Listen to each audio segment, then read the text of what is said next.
Welcome, in front of me I have Apple Watch Series 11 and I'm gonna show you how to adjust the screen timeout duration or change the screen timeout duration on this watch.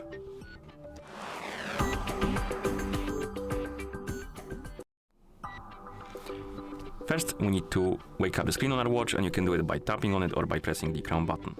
After you wake up the screen, press the crown button to open the menu. Now find the settings icon and tap on it to enter the settings.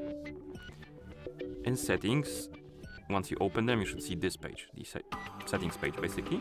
Now scroll through it and look for the display and brightness and tap on it. And here scroll down, and at the bottom you will see this option, wake duration. Tap on it, and here we have two durations. We have 15 seconds and 70 seconds. Select the one you like by tapping on it, and then press the crown button to go back to watch face. I selected 15 seconds, so the screen should turn off after 15 seconds of inactivity. So if I won't touch the screen or the buttons on our watch, the screen should turn off after 15 seconds to save the power on our watch. And it should be quite soon, as you can see. And that's how you change the screen timeout duration on this watch. Thank you for watching. If you found this video helpful, please consider subscribing to our channel and leaving a like on the video.